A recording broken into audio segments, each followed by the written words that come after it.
Welcome, everybody, to the College Football Retro Show. I'm your host, Dan Murphy, along with my co host, Brian Barnes. And it's Michigan State, Michigan week here in the state of Michigan. It's always a big week for us, big rivalry game, in state rivalry. So we decided to take a look back at one of the classic games of this rivalry, the 2004 game at Michigan Stadium, the Big House, one of the great comebacks in Michigan football history. Just an absolute classic game, kind of known as the Braylon Edwards game because he just kind of took over late in this game. So, Brian, when you look back at this game, what are some things that that stand out when you first hear Michigan State, Michigan 2004? What jumps out at you? Obviously, Braylon Edwards is a freak, and he was the best player in that game and took over at the end. But from the big picture perspective, Michigan was still Michigan at the time. Lloyd Carr was the coach, and they were chugging along. And then a couple of years later, they were gonna play in that big 1-2 game against Ohio State. But they were still Michigan. And Michigan State, they had their second year head coach, John L. Smith, not to be confused with their current coach, Jonathan Smith. But he came from Louisville, and they ran his version of the spread offense, which was really fun to watch. And they had a bowl appearance his first year, but that second year, his second year, this 2004 season, they started off rough. They lost their first game away at Rutgers. And granted, I don't believe Drew Stanton, their quarterback, played in that game, but it was still one of those like, I felt at the time, like kind of as a Michigan State fan, like they still had a long way to go. But so leading up to this game, everybody says, you never know what's going to happen in a rivalry. Things are different, throw the records out. But even I felt like, no, Michigan State is not going to win this game or come close. Yeah. I think Michigan fans were feeling pretty good about this game going in.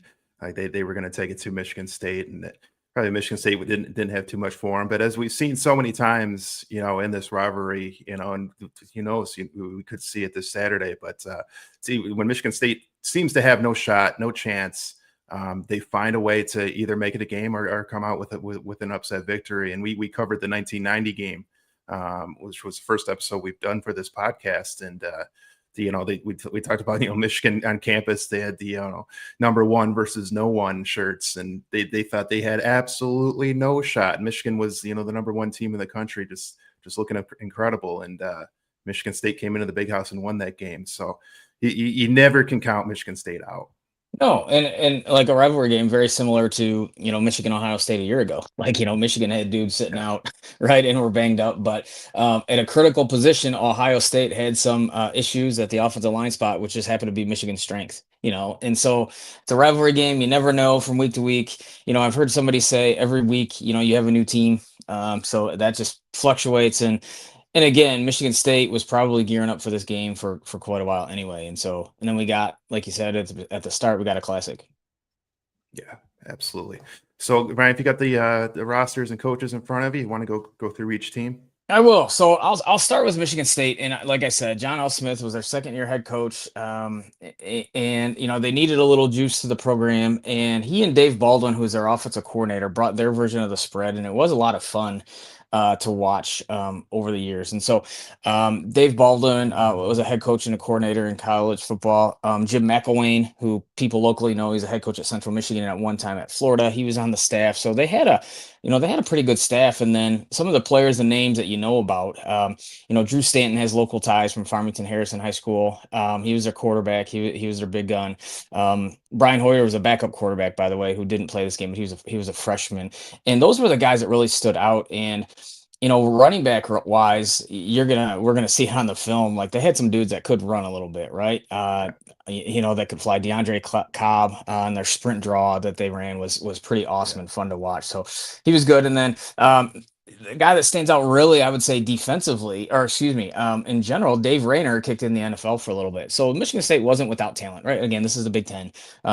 Both teams are going to have talent. And Michigan, obviously, your typical, the guys that we've talked about before, they feel like when they have a staff, they're there for a long time. Lloyd Carr, Terry Malone was their offensive coordinator. Jim Herman, who coached in the NFL. Eric Campbell, who was a MAC head coach. Mike DeBoard, who was a head coach in the MAC as well. Scott Leffler, Bill Sheridan, right? So they had a legit staff. And obviously then, like that team had some legit, 5-star football players. And we talked about Braylon Edwards a little bit already. Chad Henning was a quarterback. Jason Avant was fun to watch on that staff. One exciting guy who really blew up in the Rose Bowl the following year was Steve Breston. If you remember, against Texas, he went off and he was fun to watch. And everybody knows Mike Hart, who was on that team.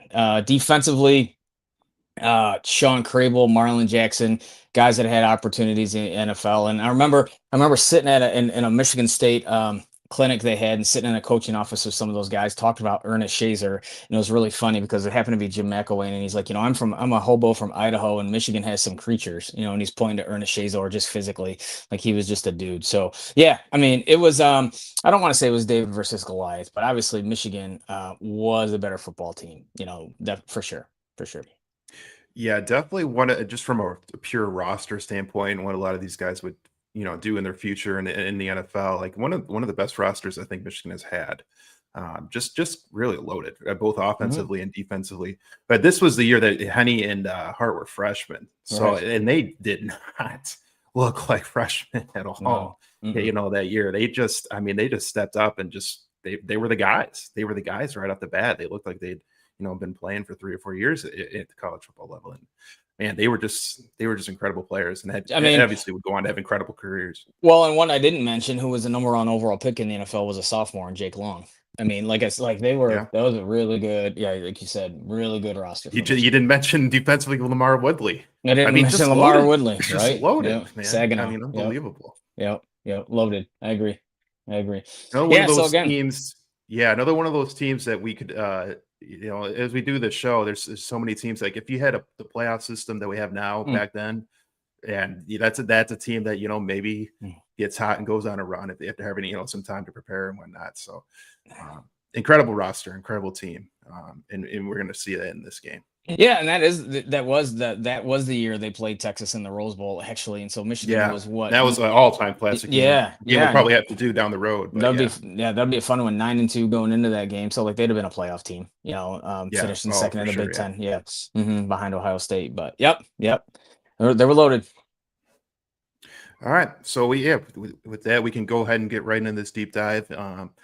Just a video, just cut up different highlights throughout the game, but we'll just kind of let it play. And Brian, you and I can just kind of talk over it, and I'll pause here every once in a while, but we'll go ahead and get started.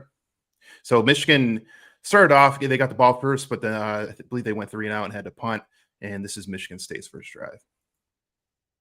After the loss of yardage, and a good opening for DeAndre Cobb. Good ball. Michigan State on the board first. 72-yard touchdown, Spartans. The home run hitter touches them all. Brian, we talked about Cobb early. He starts it off right at the beginning of the game with this long touchdown run. Yeah, he was probably their best player on offense besides Stanton. And as an underdog, anytime you can get the lead early on, that's big for them. Yeah. Michigan get the ball back. They get the ball in Edwards' hands. Gets a nice little reverse here. From the 21, Hart. Big opening. Michael Hart inside the 10. First and goal. You can tell it's early because they're calling it Mike Hart, Michael Hart. Yeah. Freshman. And it's just drives down scores here. Something that I'm sure everybody notices, even though it's been 21 years since. Like Michigan's under center, a lot of lead ISO. You're going to see a lot of lead draw on play action, which just isn't the norm anymore.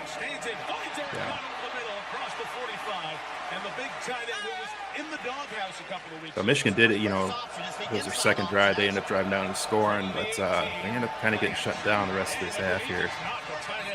Michigan State starts to really take control.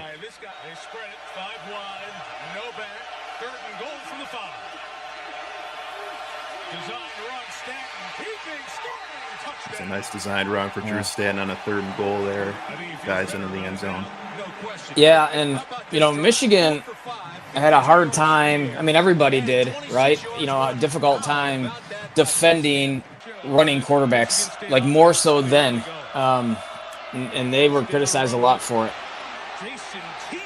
Yeah, and that was kind of the story of this first half. You see that run there. I mean, Michigan State really I mean, they took it to Michigan in the first half of this game. First down call. I know. From the 48, Stanton looking downfield. Running for the other tight end, Jason Randall to the 20-yard line.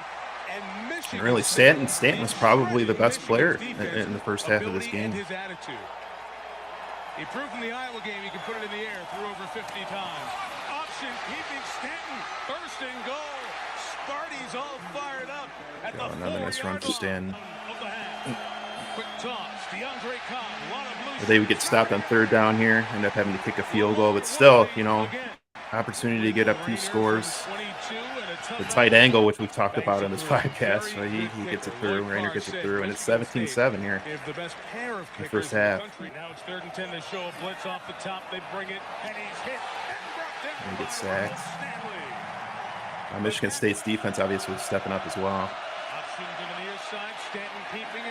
But this is the play here, so let's talk about that a little bit here, Brian. So like we said, Stanton, you know, really was looking like one of the best players in the game, and was kind of controlling this game and moving Michigan State down the field the entire first half.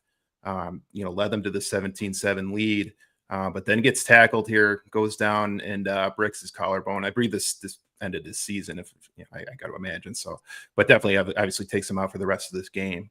And man, what a crushing blow here for Michigan State. Yep, and that was one of the risks that people talked about when coaches are hesitant about having your running backs carry the ball or your quarterbacks carry the ball like this, right? Out in the open, kind of like that, is the injury factor, right? And so, yes, there were there were option teams before the spread, you know, became a big deal, but it was still a little bit different. Those kids were built different, and they weren't expected to throw the ball as well. And so this was that concern, and yeah, it definitely affected Michigan State the rest of the game. I mean, they still scored some points, right? You know, they scored 10 more points, or actually 20 more points this game.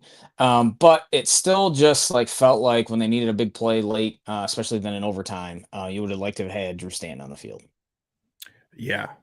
I mean, he just made their offense so much more dynamic, and his ability to run the ball, you know, allowed them to chew up clock and keep Michigan's offense out the field.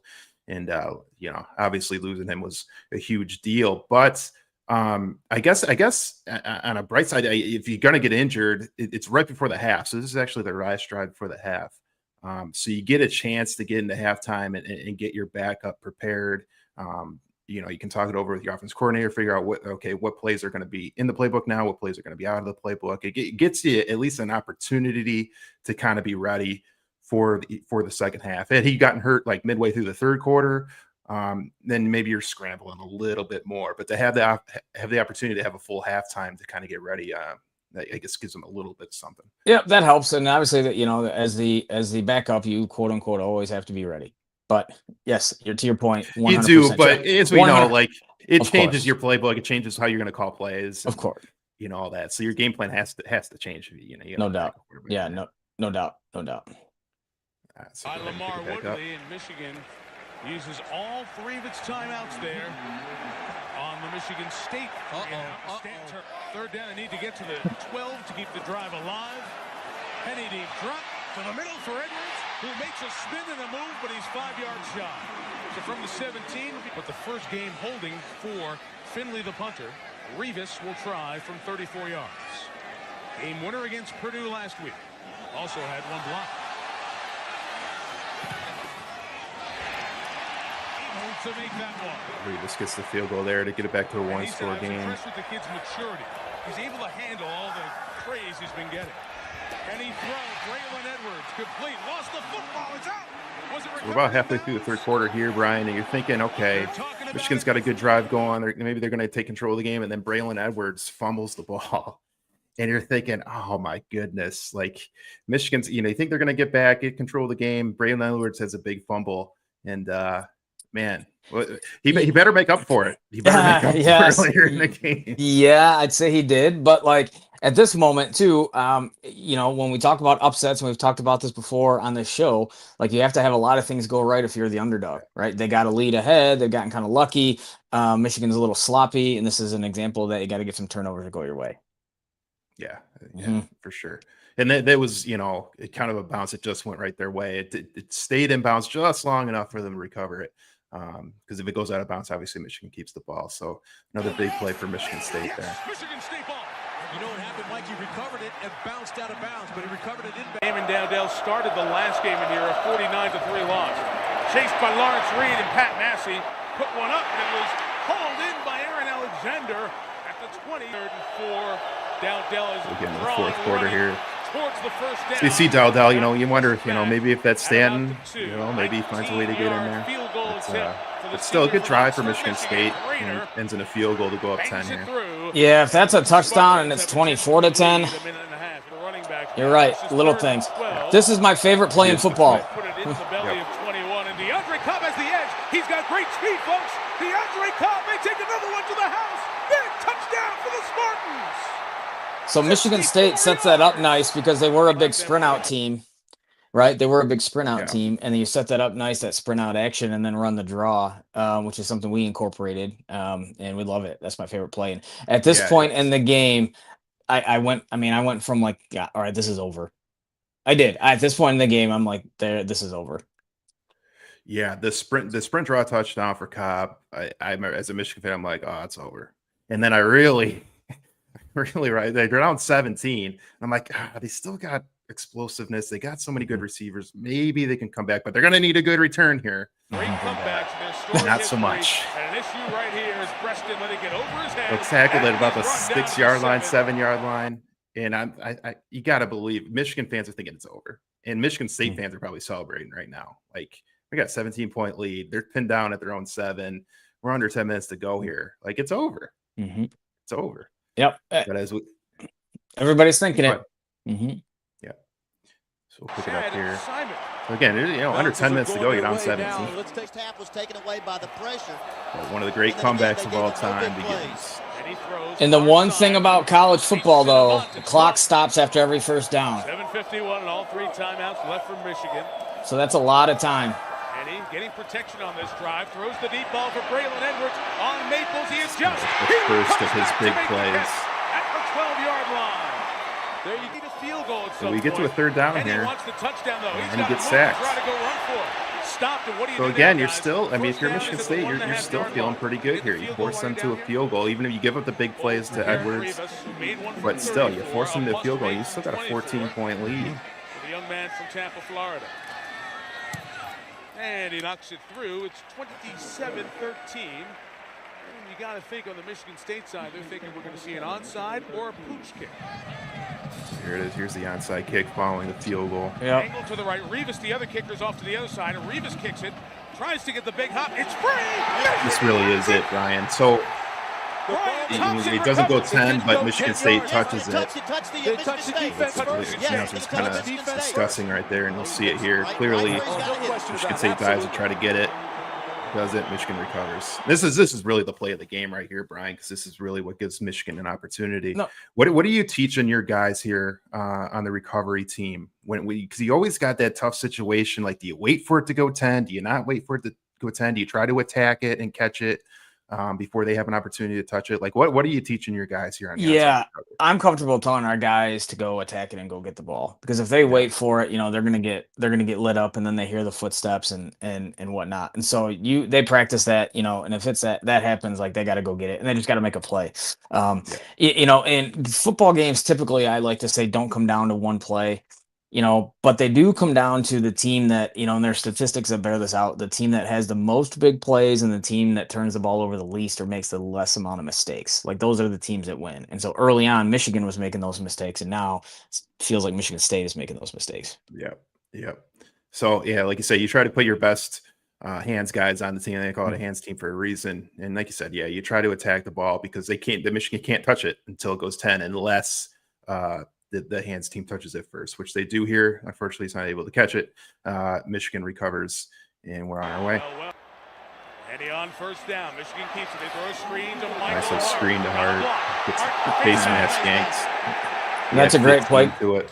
Great play call. Major face mask on a defense number 41. 15 yards. From the 36, he stays in to block Timmy as Henny loads up for Edwards, a jump ball, and it is taken away. Just Spectacular touchdown! Just an insane catch for Brandon Briggs.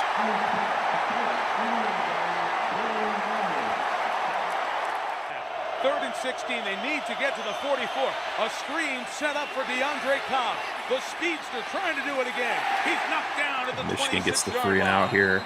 Michigan's going to take a timeout here. So you got about 3.5 minutes left, and it's a 7-point game. Michigan's got the ball back. They run Michael Hart up the middle, bounces to the outside. Michael Hart to the 21, 26 yards. 3 times in high school. First and 10 for the 21.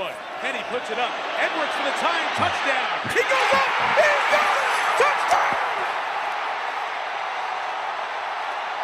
Touchdown. This was a game he made himself a top 10 draft pick. Absolutely. Right here. Yeah. Absolutely. Yeah. So if you're Michigan State, Brian, after that, like in a blink of an eye, your 17-point lead is gone. I mean, Yeah. we talked about it. The Michigan had the ball at their own 7, down 17 with just under 10 minutes to go. And now it's at 3 minutes. Within 7 minutes from that point till now, they've erased the entire 17-point lead. Yeah, and now if you're the Michigan State coaches, this is like, hey man, this is a football game, right? This is a good football game. We got to go play, and you're using every little, they're feeling probably discombobulated without Drew Stanton there, and you got to almost use every little motivational psychological trick to work. At times that happens. Like, hey, if you would have said before this game you're tied late in the fourth quarter and you're getting the ball, like who would have taken it? Right. And pretty much they all would have taken it. Right. And so you got to kind of do those things. But then again, like this could have been a type of team who they were also just like, hey, it doesn't matter. We just got to go ball. Right. But they didn't have all that success that year. So this was definitely a challenge for the coaching staff to get them to mentally like finish this game. Like, hey, we're good. Right. We're good. And sometimes it's hard to convince 18 to 22-year-olds that. Yeah, absolutely. Yeah. And so after that touchdown, Michigan State would go 3 and out. Michigan would then follow it up and go 3 and out, and they got a punt here, and not a lot of time, but they end up kind of shanking this punt here. Finley able to get it away, kicks it towards the sideline, out of bounds, walking guys. up, I think, a little bit right about midfield. So you got a chance at a Hail Mary or some type of throw, throw, right? They've got a big tall receiver in Matt Trannon. He's number 3 seconds left. Can Damon Dowdell become a superhero? He loads up, throws it downfield. They end up for throwing it to like the 25-yard line. Penalty out of nowhere. A flag came down. That's field goal range. And you got to feel for Ralph. That's for Ralph Friesen. What a tough 3 games it's been. Number 29. Wow. 15-yard penalty from the previous spot. Automatic. First down. So after all that, Michigan makes this incredible comeback. You think Michigan say, okay, at best, you got a Hail Mary. Right? All right, we're going to overtime. They don't even really throw a Hail Mary. They just kind of throw almost like a deep out route. Yeah. I don't know what they were trying there, but maybe they were trying something about, catch it and pitch it back. I don't know. I don't know what they were trying. Right. They get the penalty out of nowhere. Pass interference. How do you pass interference at the 25 when you know it's that's incredible. Yeah, that's right. Yeah, college kids. I mean, right? Yeah. I mean, they're yeah. sometimes it's and that happens. Yeah. Wild that the referees even threw the flag too. Like unless he that's a good really point. tackled them. Like for sure. That's pretty wild too. But after all that, I mean, Michigan State really gets an absolute gift here with an opportunity to kick a field goal for the game winner. The 97th meeting comes down to this play from 51. Rayner isn't long enough. No, and ends up being will short. go to overtime. We go to overtime. But man, I think everybody's hearts were in their throats when that kicking that field goal. Michigan got the ball first. Ends up getting stopped though. Michigan State gets a stop and forces Michigan to kick a field goal here in the first drive of overtime. Reminding himself what to do and knock it through. Michigan State would get the ball with a chance to win if they can score. They would get to a third down here, 3rd and 1. It is Cobb, and they get outside. He's held back by Roy Manning. Ball came out. Let's see, was it ruled down? This to keep the game alive. So they come back, kick the field goal as well. Tied at 30, and we go tied at 30 into the Ann Arbor night. So we go to a second overtime. And Michigan State gets the ball first. Looks to throw, looking downfield to Agim Shabai. Part of the running back is Cobb. He has it. He works to the right, looks for the goal line. Cobb just, absolutely phenomenal game. Phenomenal game for Cobb. Receivers. I thought he'd be a better NFL back. Looking In the back for Avant, who goes up. So and Michigan it's answers caught. back Touchdown! with an incredible Oh, I catch from gotta see Avant that. here. Didn't He's look able like to he get was one in. foot What a in. great catch.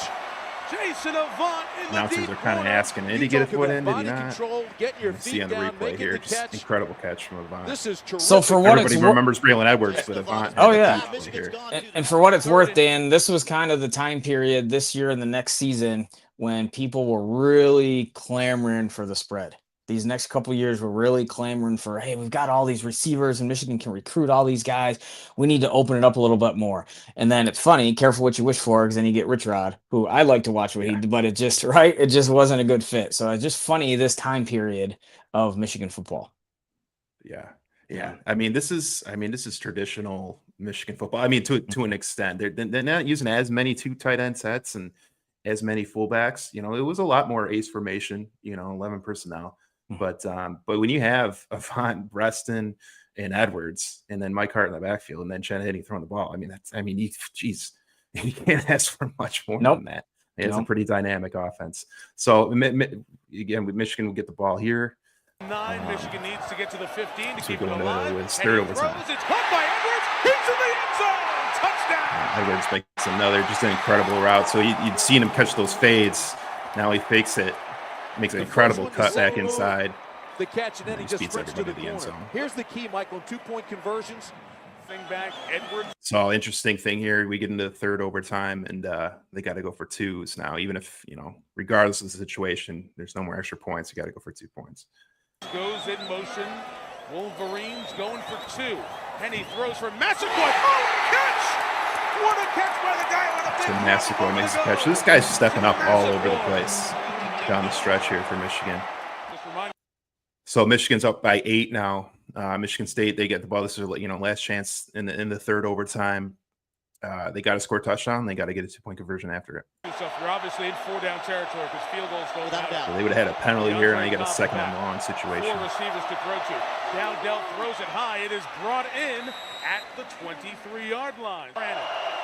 You get a nice play there to give them a kind of an opportunity. Get an incompletion here. Now it's going to come down to 4th down. And it'll come down So to that third down play and this fourth down play are the situations where you wonder if Drew Stanton's there. They get louder if that's possible. Maybe he can This make is a play it. or scramble. Yeah. Make Yeah. a play with his feet. Play clock at 15. Michigan trying to cap off as big a comeback as the Big House has ever seen by the Wolverines. 4th and 8. The game is on the line. Dowdell rolls. He throws to the end zone. Knocked away. Michigan wins. An amazing comeback for the Wolverines. There it is. Just an incredible football game. One of the all-time classics between Michigan and Michigan State. And we're going to hear from Lloyd Carr. He's going to talk a little bit here in the locker room, and then you're going to hear him talk with Brandstatter on Michigan Replay, just kind of going over the game and the significance of it. And then Brian will come back and wrap it up. There has never been a greater football game ever played in that stadium than that.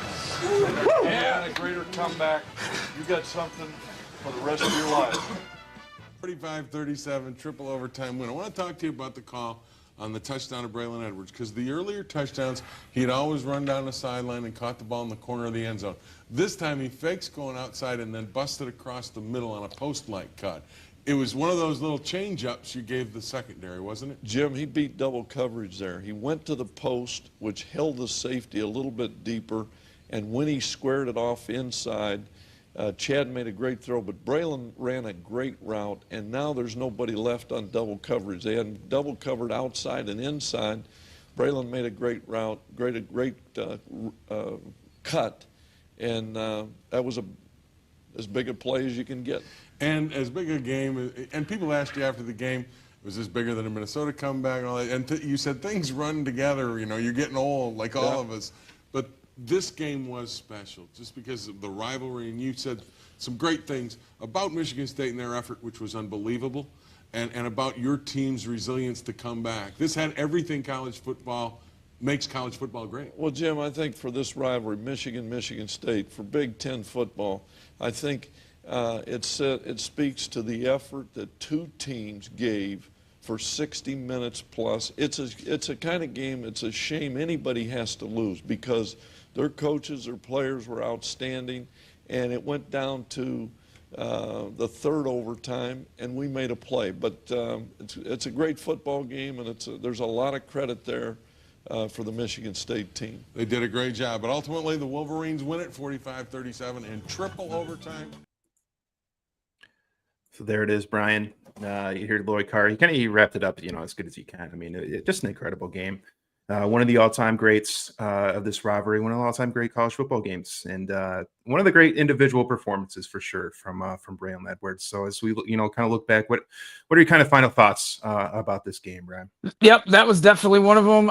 It was a reminder that, again, rivalry games throw the records out the window, right? I mean, and this year going into tomorrow, everybody knows Michigan has a better roster right now. Michigan State is scuffling. I said it the other day on one of our shows that I think Michigan State's going to get hammered and Jonathan Smith isn't going to, make it next week. And so that's kind of my thinking. But again, you never know with college kids, right? Those guys will be coached up too. Those guys are going to be scheming and game planning for their lives. So maybe it will end up being a great game. I mean, I hope it is. Like, this rivalry is fun, right? It wasn't fun, in my opinion, when Michigan, me growing up, was dominating, and then that span with Mark D'Antonio at Michigan State where they really took over, right? And the games weren't really close. I think they're fun when the early on in the Jim Harbaugh years when D'Antonio was finishing up. Like, those were fun. Like, those were tight games, and that was pretty neat. Like, there's still no reason if kind of like Duke and North Carolina in basketball, there's no reason Michigan State can't be,